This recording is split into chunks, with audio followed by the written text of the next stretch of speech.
주님이 오늘 우리에게 주신 말씀은 사도행전 6장 1절부터 6절 말씀입니다.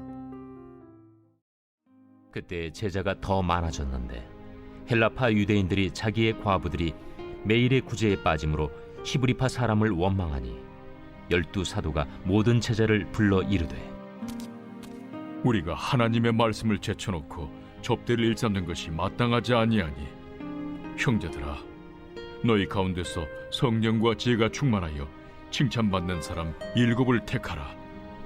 우리가 이 일을 그들에게 맡기고 우리는 오로지 기도하는 일과 말씀 사역에 힘쓰리라.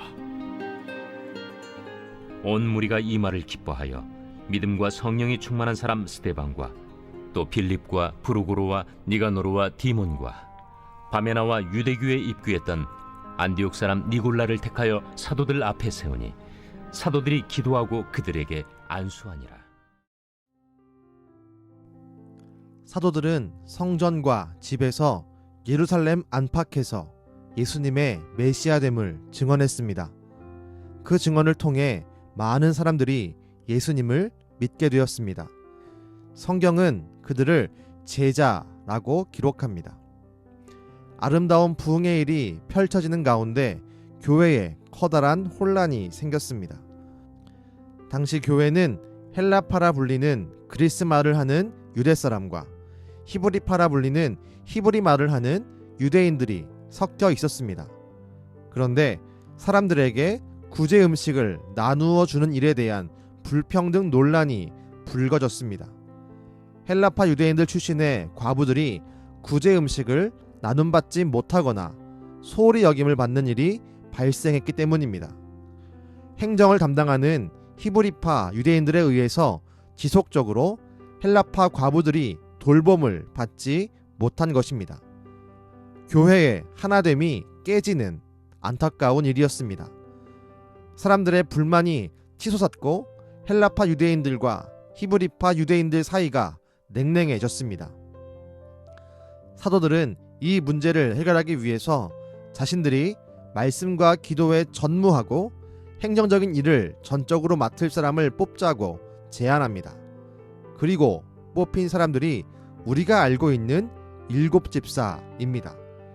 7집사의 이름을 보면 알 수 있는 것이 있습니다. 모두가 헬라파 유대인들 출신이었습니다. 7집사는 사도들이 뽑지 않았습니다. 5절에 보니 온 무리가 택하여 라고 기록되어 있습니다. 온 교회에서 함께 선출된 사람들입니다. 그 말은 히브리파 사람들도 헬라파 사람들의 7집사 임명을 찬성했다는 것을 의미합니다. 이 모습에 여러 가지 의미가 있겠지만 분명한 사실이 있습니다. 히브리파 사람들이 헬라파 사람들에게 잘못을 인정하고 그들을 배려한 것입니다. 히브리파 유대인들이 교회의 하나됨을 지키기 위해서 희생한 것입니다. 예수님께서 하나님과 우리 사이를 막아놓은 죄담을 허물어 하나 되게 하신 모습을 삶으로 보인 겁니다. 교회의 분열은 그렇게 다시 하나됨으로 회복되었습니다. 우리가 오늘 말씀에서 주목하며 묵상해야 될 부분이 여기 있습니다. 교회의 분열을 회복하는 가장 좋은 방법은 예수님이 보이신 희생을 내가 행하는 것입니다. 남이 희생하기를 기다리는 것이 아니라 내가 먼저 굽히고 내가 먼저 희생함으로 교회의 하나됨을 이루고 지킬 수 있습니다. 이것이 예수님이 우리를 하나 되게 하신 십자가 희생의 또 다른 실천적 모습입니다. 여러 가지로 혼란스러운 나라와 교회 상황 가운데에서 오늘의 말씀이 우리에게 주어진 이유를 깊이 생각합시다. 주님은 교회의 분열을 원치 않으십니다. 그리고 그 분열을 치유하는 자로 우리를 세우셨습니다. 우리가 먼저 희생하고 우리가 먼저 손을 내밀 때 교회도 세상도 하나님의 은혜로 회복되고 치유가 될 것입니다. 기도하겠습니다. 주님, 우리가 이 시대에 교회를 세우는 자로, 교회를 하나 되게 하는 자로 불림받았음을 분명히 믿습니다. 주여, 그 일을 위해 예수님이 희생했던 그 모습을 본받아 우리가 먼저, 아니 내가 먼저 희생하기를 간절히 원합니다.